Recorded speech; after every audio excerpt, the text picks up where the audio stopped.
Hello and welcome to my YouTube channel. My name is Keith, and in this video today I'm going to talk about why a holistic approach to mental health is absolutely necessary.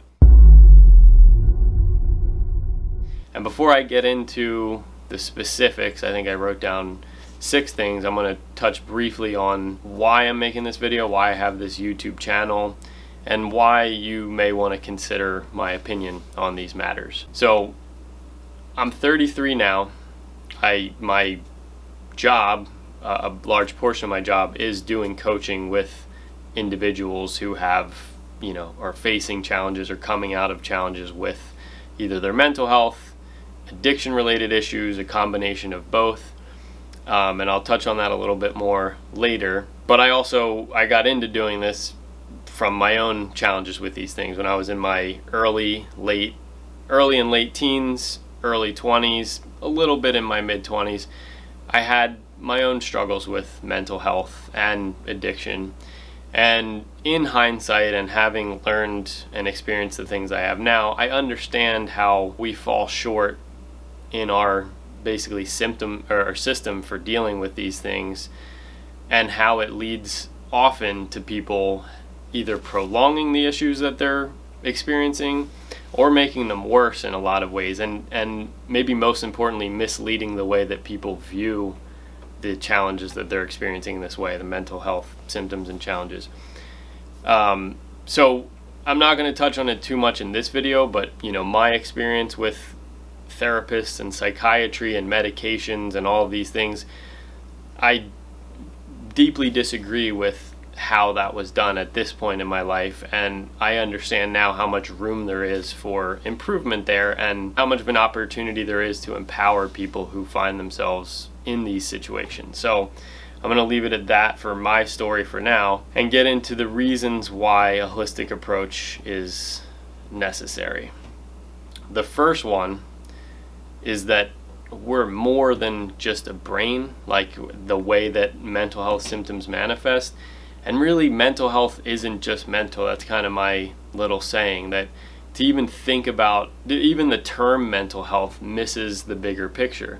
Because we can have symptoms, we do have symptoms, mental health symptoms, depression, anxiety, it could be things like bipolar, like deeper things, ADD, for a whole variety of reasons. And oftentimes, I would say my belief at this point is never just because there's something going on in our brain. That's never the sole reason. And oftentimes that whatever might be going on in our brain is a downstream symptom or a downstream result of other things that either haven't been addressed or like that we may not even know need to be addressed. So that's the first reason, is just to understand that mental health isn't just mental. The second one really piggybacks off of this, and that is that oftentimes the roots of our mental health symptoms are physical health issues. And this is not very widely known, although it is becoming a bigger topic in the mainstream understanding of mental health, that it's important in some capacity to factor in physical health. Like, it's starting to be more talked about gut health, and maybe throwing in exercise and like maybe nutrition matters, things like that. But what's not recognized is that things like toxicity, like toxic buildup in our bodies or specific organs, gut health issues, specific gut health issues that people are dealing with on a day-to-day basis, which can be things like gas, bloating, IBS, loose stools, constipation. But sometimes the only symptom of gut health issues are the mental health issues, or the only like tangible symptoms.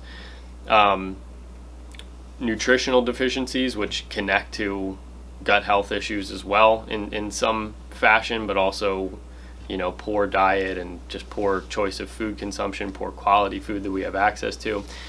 And all of these things lead to deeper issues, but it's not uncommon, it's very possible for depression, for anxiety, to be reflections of something going wrong in our body. So it's really important, and in a perfect world, which, in this way, it is far from there in the system that we have for mental health, anybody who's experiencing mental health symptoms is being thoroughly examined, and unfortunately too, this can't be just by a mainstream physician, because they don't really understand what to look for in this way.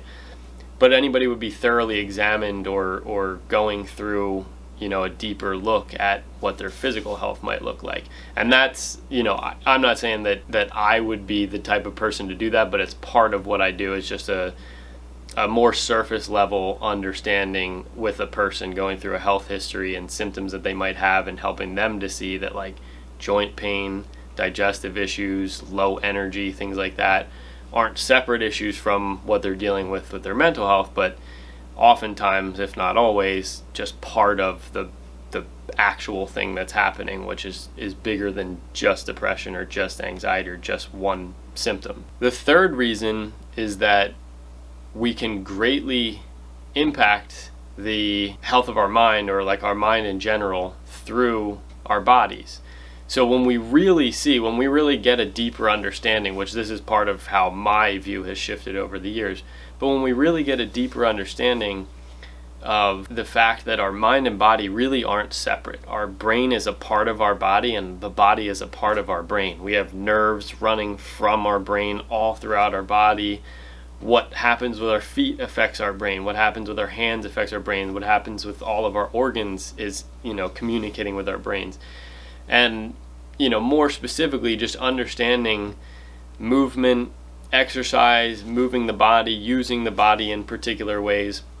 It shouldn't be a kind of a side piece to, you know, like maybe it'd be worth throwing in there. It can be the way to move through mental health challenges. It can be the thing that's missing that leads us to feeling depressed, anxious, and even deeper issues. So understanding that the brain and the body are really two sides of the same coin, and that when we look at any type of mental health issue or symptoms, we have to factor that in. The next one, the fourth one, would be that the science is not clear at all on mental health issues, or let's say medications. And unfortunately, a lot of people think that the opposite is true. They think that we have a very specific understanding of what's going on in the brain when people experience different symptoms, and that when, say, a person takes a medication, that we know exactly what that does, and we have these very, like, specific names: antidepressant, mood stabilizer, you know, things like this. But the truth is that the marketing is very clear. We are marketed to in a way that makes these things like safe, effective, concrete. No reason to really think about them other than the obvious what's in front of you. And the science doesn't say that. I mean, it you know, it's not necessarily like what the medical professional thinks of, because even in school, a lot of that is kind of curated to create a specific way of seeing these things. But there's much information out there, and it's kind of growing in its accumulation of, like, being there to find and see that, or we really don't know, like, every time what is causing somebody's symptoms. We don't know exactly what's happening when somebody takes a medication, what the long-term effects of the medication are.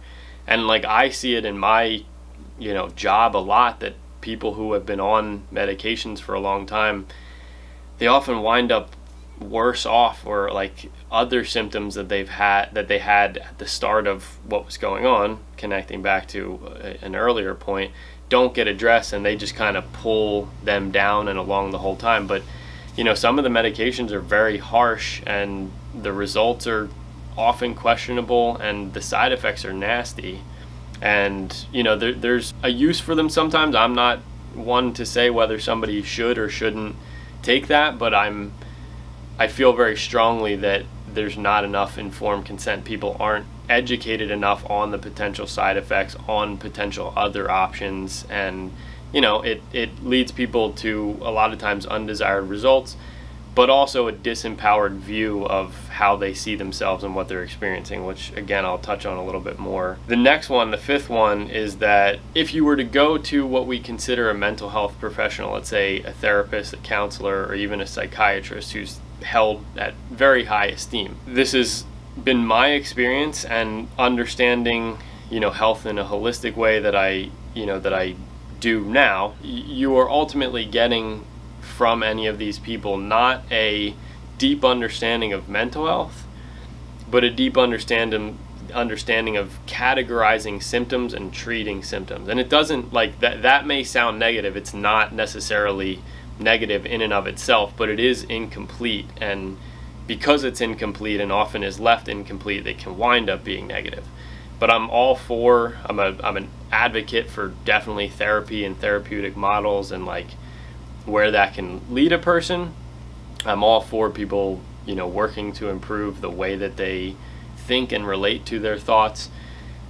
I do have, issues, and I see it over and over again. I do have issues with people being led to think that somebody in the position of a psychiatrist is all-knowing in this way. And what I like to kind of say is that if your mental health professional isn't asking you about your hydration, what you're eating, the way that you're breathing, and examining the way that you're breathing, going deep into sleep and sleep quality, how you're moving, or if you're moving enough or even too much, time outside, time in the sunshine, nutrient levels, like all of those things, they really don't, they're not an expert in mental health, in understanding the complexity of what can lead to a symptom and what can potentially, alleviate, remove, cure, help to reduce a symptom, but more so just in a very specific scope to apply pharmaceutical medications to, specific symptoms. And again, in that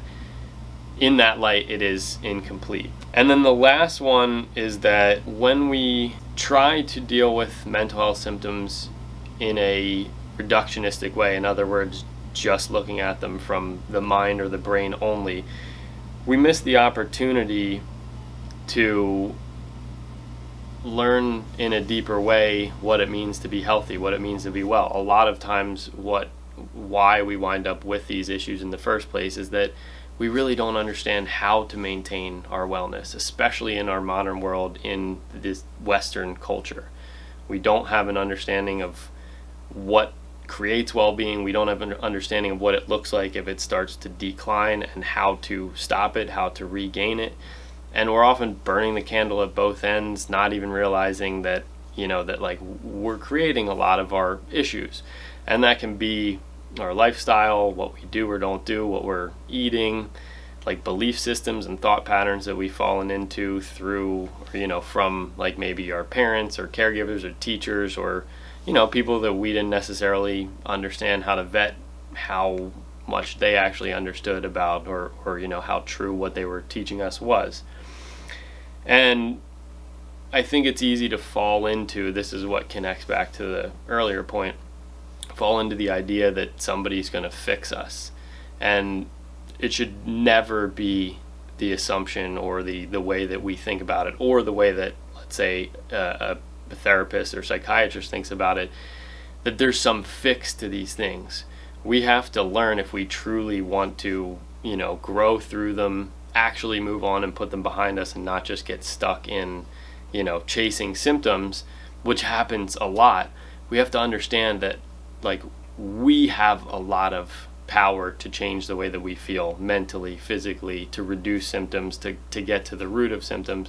And so it's so important to understand that, these types of challenges, although they suck a lot of times, they're not fun, wanting them to be over is normal, wanting to just do whatever we can to escape them is normal, but we have to see them as opportunities to learn, and kind of calls to go deeper in how we understand ourselves, how we relate to the world, and see what in our lives might not be working. Again, it might be a belief system, it might be a job, a relationship, what we're eating, not getting enough movement, things like that. And oftentimes, especially in our culture, it's an accumulation of multiple of those things. But it's very important to to see it as such, and not be led in the direction, the mainstream understanding of mental health, that oftentimes these things are just the result of a malfunction. Like you maybe have a certain gene, which might be true, but it's not that simple. But you might have a certain gene that leads you to these set of symptoms, and you just got dealt a bad hand, and you need to take this medication or just do this thing. And there's more to it than that. These types of things are more than just malfunctions, more than just inconveniences. And I believe strongly through my own experience and my experience of working with others that the biggest factor in people not only like being able to, you know, move away from symptoms or reduce symptoms or get better, but also to improve their lives, improve their relation to themselves and others. The way that we view ourselves in this context is the most important. Believing that we have the power to change, that it's our responsibility to participate in healing. That's number one. So those are my 6 things. I appreciate you taking the time to watch this video. I do have on my website, risingstronger.com, I call it high mileage food guide. It's a whole list of foods that are filled with the nutrients that are important for, let's say, restoring and optimizing mental health, but even just supporting good mental health. And it also has a lot of a list of foods that are, you know, the worst for mental health, the potential to damage gut health, to contribute to nutrient deficiencies, inflammation, all of these potential underlying factors that, you know, I've mentioned in this video. So if you want to check that out, it's free on my website, risingstronger.com. And again, I appreciate you taking time to watch this video.